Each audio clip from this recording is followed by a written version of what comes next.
ये वही घोड़ा है, वही है जो मैंने 20 साल पहले देखा था उस रात। लेकिन ये हो कैसे सकता है? 20 साल पहले क्या हुआ था? वज्रसेन को ये घोड़ा कैसे याद है? वो रात कौन सी थी जिसे उसने कभी किसी को नहीं बताया? घोड़ा धीरे धीरे वज्रसेन की तरफ बढ़ा। मिट्टीगढ़ एक ऐसा गांव था जिसे नक्शे पर ढूंढना मुश्किल था, लेकिन एक बार देख लो तो भूलना नामुमकिन। मिट्टी की पीली दीवारें, खपरैल की पुरानी छतें, खेतों में दूर तक फैली सरसों की हरियाली। हर सुबह जब अंधेरा अभी पूरी तरह छटा भी नहीं होता था तो गांव के पूर्वी कोने से एक आवाज उठती थी। वज्रसेन की भट्टी जल चुकी होती थी। उनका बेटा कन्या पास बैठकर सीखता था, लेकिन उसका मन अक्सर कहीं और होता था, बाहर दूर, जहां जिंदगी में कुछ अलग होता हो। बाबा, क्या हम ऐसे ही हमेशा रहेंगे? रोज सुबह आग जलाओ, लोहा पीटो, शाम को थके हुए घर जाओ, रात को सो जाओ और फिर वही सुबह। जो लोहा आग में जलकर भी नहीं टूटता वो एक दिन तलवार बनता है। तू अभी आग में है बेटा। तलवार बनकर क्या करूँगा बाबा? इस गांव में ना कोई लड़ाई है ना कोई दुश्मन। दुश्मन हमेशा बाहर नहीं होते कन्या, कभी कभी वो उसी थाली में बैठा होता है जिसमें तू खाता है, उसी छत के नीचे जिसमें तू सोता है। मतलब कोई है क्या ऐसा? वक्त आने पर पता चल जाएगा, अभी काम कर। कन्या चुप हो गया, लेकिन उस दिन से उसके मन में एक खटका बैठ गया। शाम को जब वज्रसेन भट्टी बंद करके कुएं की तरफ जा रहा था, मोखा आ गया। मोखा का आना हमेशा किसी न किसी परेशानी की आहट होती थी। वज्रसेन भाई, मुखिया जी ने याद किया, कह रहे हैं कि भट्टी वाली जमीन के बारे में एक बार बात कर लेते हैं, दोस्ताना तरीके से। मेरी जमीन के बारे में बात होगी मेरे दरवाजे पर, मेरी शर्तों पर, मुखिया के दरवाजे पर नहीं। वज्रसेन, इस गांव में मुखिया को ना कहने वाले आखिर में पछताते हैं, सोच लो। और मुखिया की हाँ में हाँ मिलाने वाले भी आखिर में खाली हाथ रहते हैं। मोखा तो खुद उसकी मिसाल है। जा। मोखा के चेहरे पर एक पल के लिए सच्चाई का दंश दिखा, फिर वो चला गया। लेकिन जाते जाते उसने जो नजर वज्रसेन पर डाली वो धमकी थी। मिट्टीगढ़ में अमावस की रात की एक अलग ही रंग था। उस रात चांद नहीं होता था, और जब चांद नहीं होता तो गांव के बुजुर्ग कहते थे रात अपना हिसाब चुकाने निकलती है। गांव में एक पुरानी कहावत थी, अमावस की रात जो धूमकेतु को देख ले उसकी जिंदगी बदल जाती है। इसलिए उस रात दरवाजे बंद रहते थे, दिए जल्दी बुझ जाते थे। लेकिन वज्रसेन को उस दिन नींद नहीं आई। वो बाहर निकला, आसमान काला था, हवा ठंडी और तेज, और तभी पश्चिम की तरफ से धूल का एक बड़ा बवंडर उठा। उसके बीच से निकला एक काला घोड़ा, धूमकेतु। घोड़े की आंखें लाल दहकती थी, खुर जमीन पर पड़ते तो जैसे जमीन कांप उठ जाती। वज्रसेन अपनी जगह पर जम गया। डर नहीं था उसमें, लेकिन एक अजीब खिंचाव था, जैसे कोई पुरानी याद दरवाजा खटखटाने लगी हो। ये वही घोड़ा है, वही है जो मैंने 20 साल पहले देखा था उस रात। लेकिन ये हो कैसे सकता है? 20 साल पहले क्या हुआ था? वज्रसेन को ये घोड़ा कैसे याद है? वो रात कौन सी थी जिसे उसने कभी किसी को नहीं बताया? घोड़ा धीरे धीरे वज्रसेन की तरफ बढ़ा। वज्रसेन पीछे हटा। वज्रसेन के हाथ कांपे, फिर धीरे से उसने घोड़े की गर्दन पर हाथ रखा। तू मुझे पहचानता है इतने वर्षों बाद भी? घोड़े ने एक बार हिलहिलाया, जैसे जवाब दे रहा हो, फिर वो वापस अंधेरे में समा गया। वज्रसेन वहीं बैठ गया। अगली सुबह कन्या उठा तो बाबा की आंखें सूजी थी, हाथों में मिट्टी थी और चेहरे पर एक अजीब सी शांति, जैसे कोई पुराना बोझ थोड़ा हल्का हुआ हो। बाबा, पूरी रात कहाँ गए थे? दरवाजा खुला था। कहीं नहीं, हवा खाने निकला था। बाबा, जब आप झूठ बोलते हो तो आंखें नीची हो जाती है। मैं बचपन से देखता आया हूँ। एक दिन सब बताऊंगा कन्या, सब कुछ, लेकिन अभी नहीं, क्योंकि अभी मुझे खुद नहीं पता कि जो मैं सोच रहा हूँ वो सच है या नहीं। ठीक है, लेकिन बाबा, जब भी बताना हो मैं यहाँ हूँ। मिट्टीगढ़ से 20 कोस दूर एक और छोटा सा गांव था, रतखो। रेत के टीलों के बीच बसा, जहां पानी की कमी थी और जिंदगी थोड़ी कठिन थी। उस गांव में एक औरत रहती थी जिसे सब तारा दाई बुलाते थे। 40 के आसपास की उम्र, सफेद साड़ी, माथे पर कोई सिंदूर नहीं, लेकिन हाथों में एक अजीब सा हुनर था। जड़ी बूटियों से बुखार उतारना, टूटी हड्डी की सिकाई, बच्चों की खांसी का इलाज। तारादाई के पास आने वाले कभी निराश नहीं लौटते थे। लेकिन रात को जब सब सो जाते थे, तारादाई एक लोहे का कड़ा निकालती थी। उस पर एक नाम खुदा था, वज्र। वो उसे देखती रहती, कभी कभी उसकी आंखें भर आती थी। उस रात रूपमती उसके पास थी। तारा, आज फिर रो रही हो? 20 साल हो गए, आखिर कब तक? रूप, मुझे हर रात लगता है कि वो जिंदा है। मैं महसूस करती हूँ वो टूटा नहीं है। तो जाओ ना उसके पास। मिट्टीगढ़ दूर नहीं है, 20 कोस का रास्ता है। मैं चलती हूँ तुम्हारे साथ। कैसे जाऊं रूप? उसे बताया गया है कि मैं मर गई। उसने 20 साल उसी सच के साथ जिया। अगर मैं सामने आई तो उसकी दुनिया उलट जाएगी। और अगर उसने दूसरी शादी कर ली हो तो? तुमने उसका नाम कड़े पर देखा है? जो आदमी इतने साल बाद भी किसी औरत का नाम पहनता है अपनी कलाई पर, वो दूसरी शादी नहीं करता। तारावती चुप रही। उनके मन में एक पुरानी बात घूम रही थी, भैरव सिंह का चेहरा, वो रात, वो बेहोशी, और जब होश आया तब रतखो की धूल। तारावती मरी नहीं थी। भैरव सिंह ने उसे एक जड़ी बूटी से बेहोश किया था, रतखो में छोड़ दिया था, और वज्रसेन को खबर भिजवाई कि उसकी पत्नी नहर में डूब गई। क्यों? क्योंकि भैरव को वज्रसेन की जमीन चाहिए थी, और एक अकेले टूटे हुए आदमी को तोड़ना आसान होता है। रूप, धूमकेतु कल रात फिर आया था। इस बार उत्तर की तरफ गया। मतलब मिट्टीगढ़ की तरफ? हाँ, और अग्निपाल ने कहा था कि जब धूमकेतु उत्तर जाए तो समय आ गया है। मिट्टीगढ़ में उस हफ्ते एक अफवाह फैली। वज्रसेन ओझाई करता है, रात को काले घोड़े को बुलाता है। उसकी भट्टी से निकलने वाला धुआं सफेद नहीं, काला होता है। अफवाह किसने उड़ाई? सब जानते थे, लेकिन भैरव का नाम कोई नहीं लेता था। कुछ लोगों ने वज्रसेन से काम लेना बंद कर दिया, कुछ ने रास्ते में मिलने पर मुंह फेर लिया। गांव धीरे धीरे उससे दूर होने लगा। कन्या से ये सब देखा नहीं गया। बाबा, आज 7 लोगों ने मुंह फेरा। गोकुल चाचा ने बोला कि तुमसे हल नहीं बनवाएंगे इस साल, ये भैरव का काम है। मैं जाता हूँ उसके पास। बैठ। बाबा, ये चुप्पी वो लोग कमजोरी समझते हैं। कन्या, जब बाढ़ आती है तो पत्थर तोड़ने से पानी नहीं रुकता। पहले समझना होता है कि पानी कहाँ से आ रहा है। भैरव ने कुछ किया है, उससे भी बड़ा कुछ मुझे उस तक पहुँचना है, सबूत के साथ। पर बाबा, सुलोचना का चाचा है वो, मुझे डर है कि। सुलोचना तेरी है बेटा, वो किसी की मोहरे नहीं है। और तेरा बाबा जब तक जीता है कोई उसे तुझसे अलग नहीं कर सकता। उसी रात भैरव की बैठक में दिए जल रहे थे। मोखा अंदर था। मुखिया जी, वज्रसेन टस से मस नहीं हुआ। अफवाह का भी खास असर नहीं दिखा। लोग थोड़े डरे, पर उसने काम नहीं छोड़ा।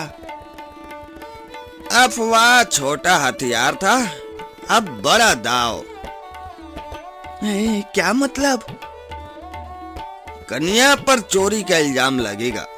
कल रात मेरे गोदाम से 10 बोरी अनाज गायब होगा, और मोखा ने अपनी आंखों से कन्या को वहां देखा होगा।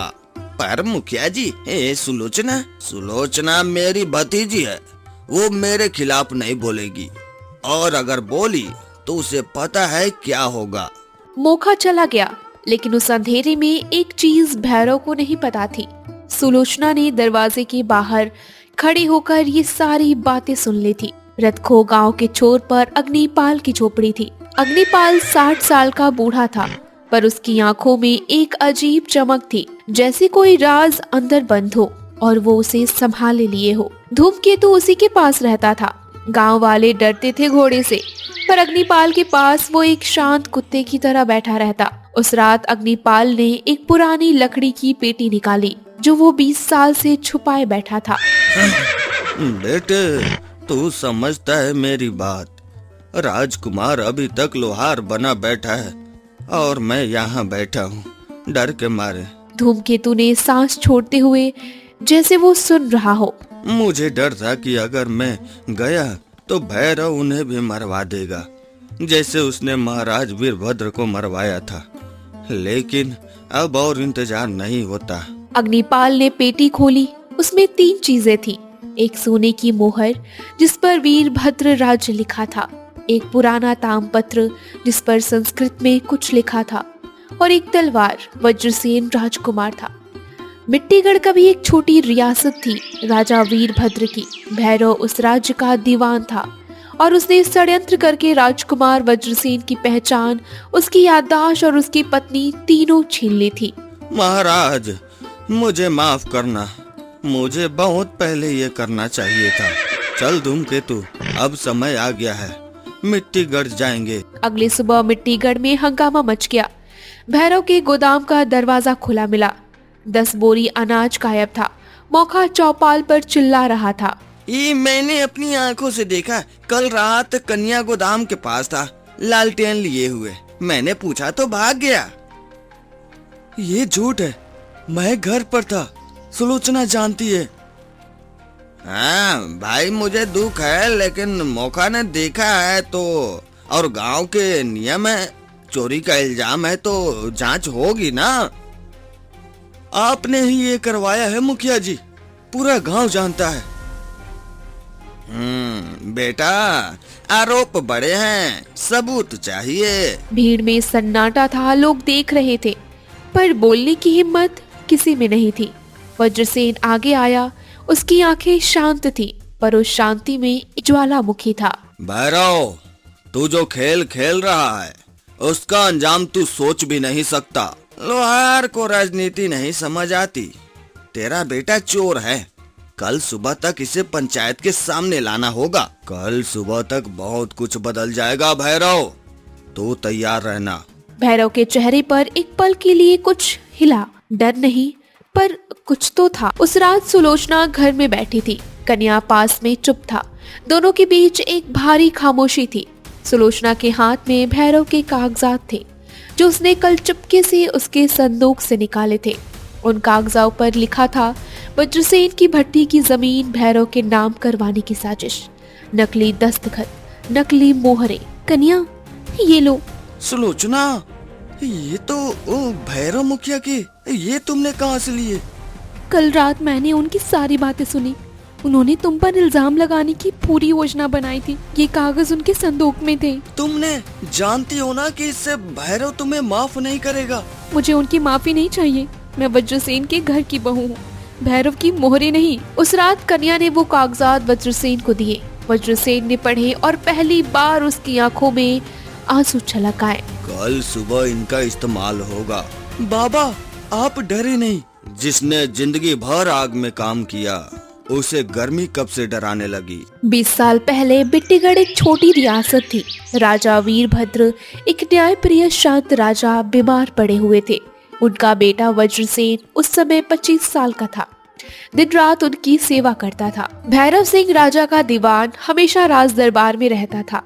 बाहर से वो वफादार दिखता था, अंदर से वो एक ऐसा आदमी था जो मौके का इंतजार कर रहा था। जब राजा सबसे कमजोर थे तब भैरव ने दाव चला। महाराज, मुझे बहुत दुख है ये कहते हुए, लेकिन राजकुमार वज्रसेन, उन्होंने दुश्मन रियासत के साथ गुप्त संधि की है।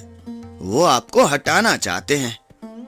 नहीं, मेरा वज्र ऐसा नहीं कर सकता है।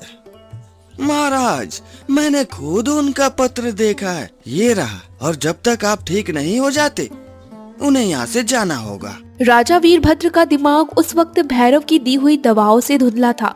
उसमें कुछ ऐसा मिलाया गया था जो सोच को कमजोर करता है। उन्होंने वो पर्ची देखी और वो टूट गए। उसी रात भैरव के आदमियों ने वज्रसेन पर हमला किया।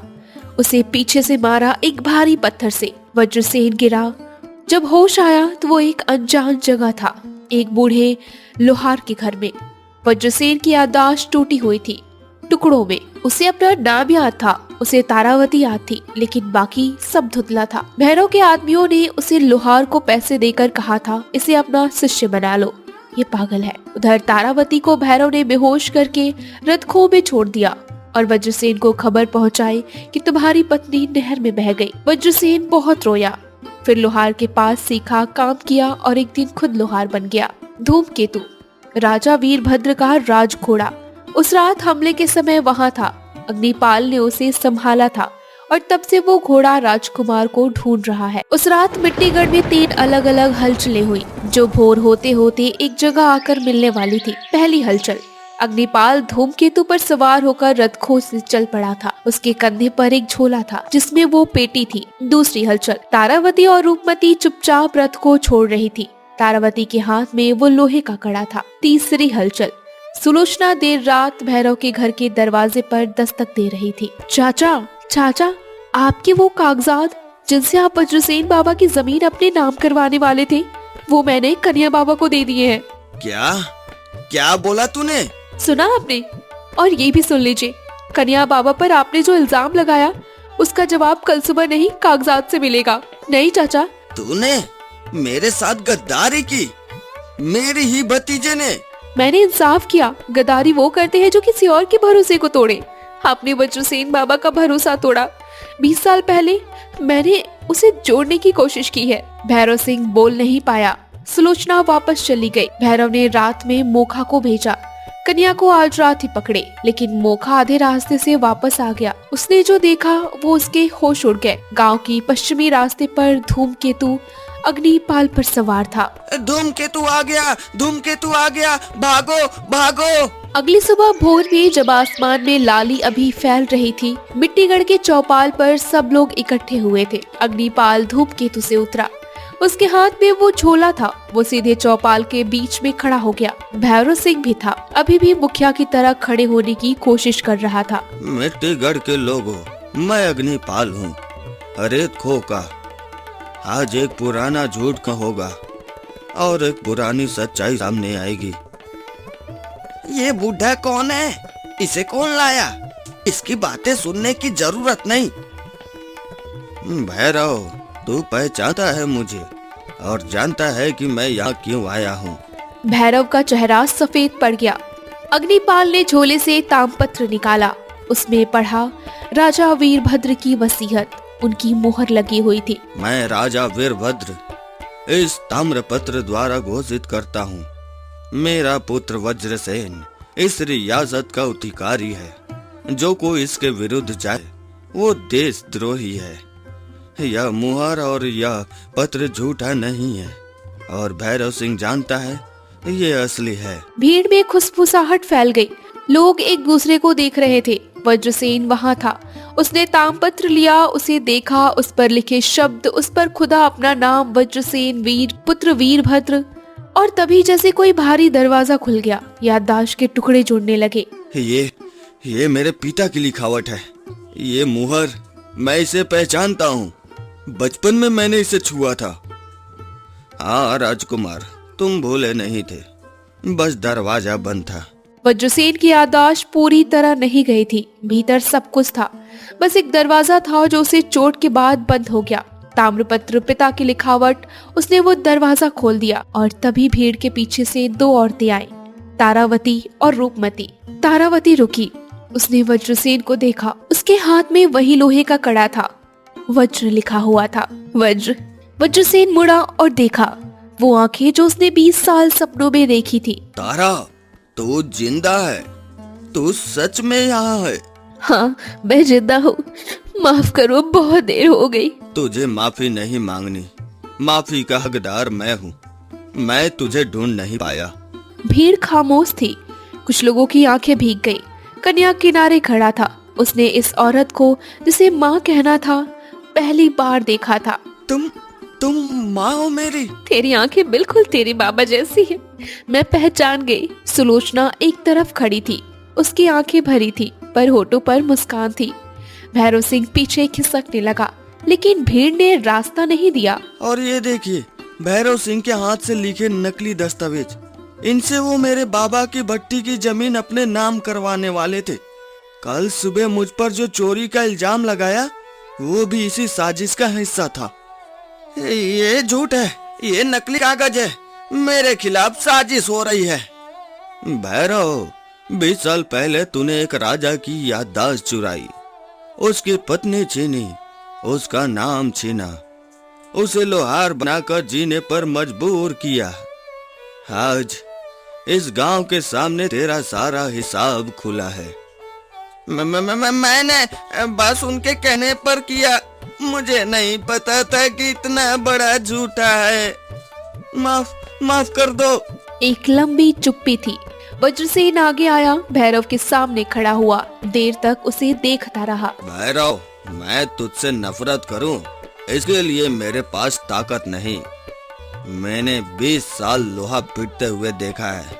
लोहा गर्म होता है तो आकार लेता है, ठंडा हो जाए तो टूट जाता है। तू बहुत पहले टूट चुका था। जा, पंचायत के सामने जो करना है कर।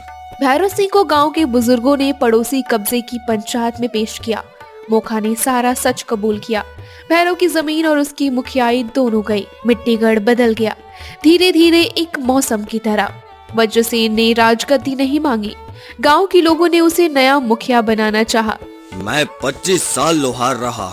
मैंने सीखा, असली ताकत सिंहासन में नहीं होती, उन हाथों में होती है जो दूसरों के लिए कुछ बनाते हैं। मुझे राजा नहीं बनना, मुझे अपने घर का आदमी बने रहना है। गांव वाले चुप रहे। उस रात धूमकेतु आखिरी बार मिट्टीगढ़ आया।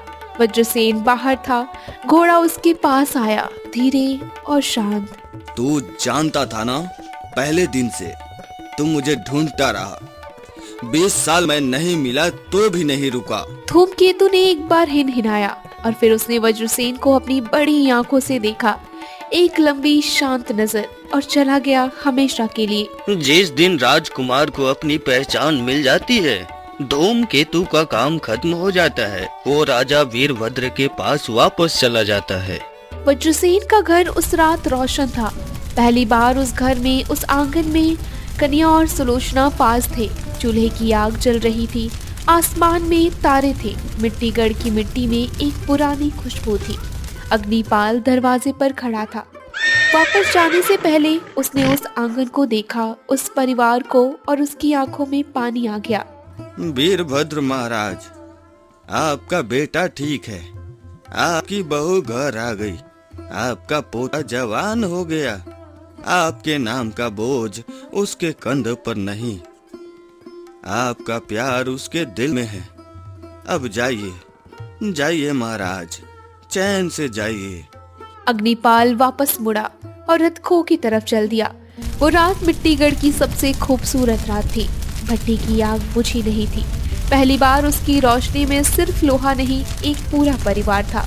लोहार बना राजा, इसलिए नहीं कि उसने सिंहासन पाया, बल्कि इसलिए कि उसने अपने आप को पाया।